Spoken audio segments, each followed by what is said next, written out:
안녕하세요, 요상이에요. 평소에 인스타 DM으로 많은 문의들이 오는데요, 그중 자주 오는 내용의 DM 중 하나를 제가 한번 읽어볼게요.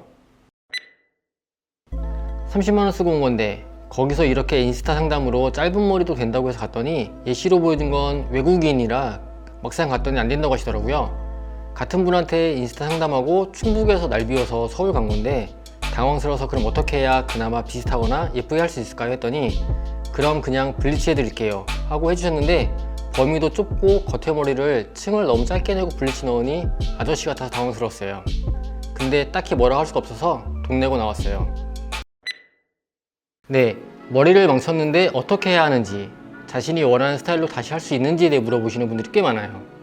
우선 머리를 망친 이유에 대해서 제가 생각을 한번 해봤어요. 물론 모든 경우가 그런 건 아니겠지만 제가 생각하는 머리를 망치는 대부분의 원인을 저는 크게 두 가지로 생각해요. 첫 번째로 감, 그리고 욕심. 첫 번째로 감, 이건 미용사들의 잘못이라 할 수 있고요. 두 번째로 욕심의 경우에는 고객의 잘못이라고 생각하는데요. 우선 첫 번째로 감 때문에 머리를 망치는 경우에 대한 이야기를 한번 해볼게요. 좀 전에 사연 보내주신 분과 같은 케이스인데, 고객이 원하는 디자인을 미용사에게 해달라고 했을 때 미용사가 그 디자인에 대한 확신이 없는 상태에서 그냥 운에 맡기듯 감으로 시술하는 경우예요. 물론 현장에서 고객들을 만날 때 이 감이라는 부분도 중요한 건 맞아요. 고객이 원하는 디자인의 사진을 보고 그때그때 바로 머릿속에 디자인을 그려야 하는데, 이때 분명 감각적인 부분이 많이 필요하거든요. 그런데 문제는 이 감을 운에 맡길 때, 이럴 때 머리를 망치는 상황이 많이 발생하는 거죠. 감각적인 거랑 그냥 감으로 때려 맞추는 거랑은 전혀 다른 말이거든요. 제가 오프라인에서 교육을 할 때 항상 이야기하려고 하는 부분 중 하나가 평소에 모델 작업이나 가발 작업을 좀 꾸준히 충분히 하시라고 말씀드려요. 한 달에 단 한 건이라도 내가 머릿속에 그린 디자인을 실제로 현실화시켰을 때 어떤 작업물로 결과가 나오는지에 대한 연습을 꾸준히 했을 때 비로소 운에 맡기는 감이 아닌 자신만의 감각으로 탄생할 수 있다고 생각하거든요. 물론 제가 이런 말을 하는 게 주제넘긴 하지만, 만약 이 영상을 보고 뜨끔한 생각이 드는 그런 미용사분들이 계시다면 너 따위가 이런 말을 하냐 뭐 이런 생각하지 마시고 그냥 자신을 한번 돌아볼 수 있는 그런 계기가 되었으면 합니다. 미용 기술에 있어서는 당연히 경력이 오래된 미용사가 경력이 적은 미용사보다 뛰어나겠죠. 하지만 디자인이라는 부분에 있어서는 저는 무조건 경력이 많은 사람이 더 잘한다고 생각하지 않아요. 하지만 여기서 또 중요한 것 하나는, 내가 구상한 디자인을 현실화시킬 수 있는 건 기술이기 때문에 그 밸런스를 잘 맞춰야 한다는 걸 현재 경력이 충분하지 않은 미용사분들은 꼭 명심하시길 바래요.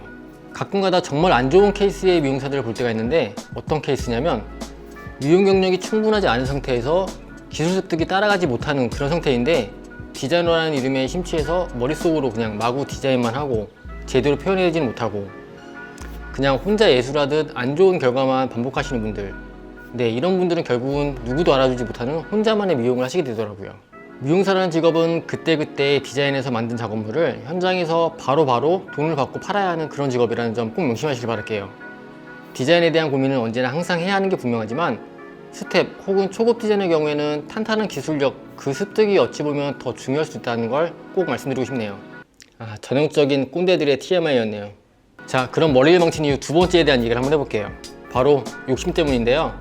이건 또 무슨 말이냐면, 사람마다 그리고 모질이나 모량 같은 여러 가지 요건에 따라 할 수 있는 스타일과 할 수 없는 스타일이 분명 존재해요. 그런데 많은 사람들이 보통 자신의 머릿결로 할 수 있는 그런 스타일을 찾는 경우보다는 어떤 예쁜 스타일 사진을 보고 내 머리를 그 스타일에 맞추려고들 많이 하죠. 예를 들면 굵고 거칠면서 숱도 많은 그런 곱슬머리인 사람이 전체적으로 웨이브가 좀 많은 그런 스타일을 하고 싶어 하면 어떻게 될까요? 깔끔하게 잘 나올까요? 아니겠죠. 부시시하고 지저분하게 나오겠죠. 그럼 반대로 곱슬은 있지만 머리카락이 엄청 가늘고 숱도 별로 없어요. 이런 사람이 정말 찰랑찰랑거리는 생머리 가고 싶다고 그냥 매직 스트레이트를 해버린다면 상상했던 것과는 너무 다르게 볼품없이 나오겠죠. 바로 이런 거예요.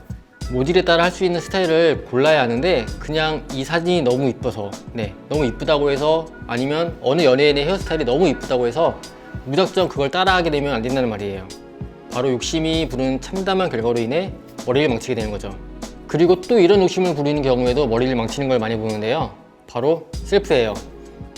저는 미용사지만 집에서 셀프로 머리를 하는 거에 대해서 크게 반감은 없는 사람인데요, 오히려 알려드릴 만한 게 있나 그런 걸 좀 찾는 사람이죠. 그런데 문제는 셀프로 할 수 있는 부분과 전문가에게 맡겨야 하는 부분이 분명 존재하는데, 셀프로 할 수 없는 걸 욕심 부렸을 때, 아니면 셀프로 한 머리에 대한 결과를 전문가에게 받았을 때만큼 바라면 안 되는데 그걸 또 욕심냈을 때, 이럴 때 머리를 망치는 걸 많이 봐요. 셀프 헤어 괜찮아요. 얼마든지 할 수 있어요. 하지만 셀프 헤어는 말 그대로 셀프 헤어라는 걸 꼭 생각하고 간단한 것들 위주로만 하시는 게 좋아요. 간혹 좀 더 복잡한 것들을 시도한다고 한다면 그 결과치에 대해서 욕심을 버리는 게 좋다는 말을 해드리고 싶네요. 꼭 명심할 부분은 바로 내 머리 상태로 할 수 있는 스타일을 무리해서 희망을 가지고 운이 좋게 잘 나오길 기도하는 마음으로 하지 말라는 거예요. 여러분의 머리는 소중하니까요. 지금까지 머리를 망치는 이유에 대해서 미용사 그리고 일반인의 경우로 나눠서 얘기를 해봤는데요. 다들 머리를 망치는 일도 망침을 당하는 일도 없길 바라며 이 영상을 마치도록 할게요. 아직 구독하기 안 하셨다면 구독하기 잊지 마시고요. 알람 설정도 하시죠. 그럼 저는 이만 물러가도록 하겠습니다.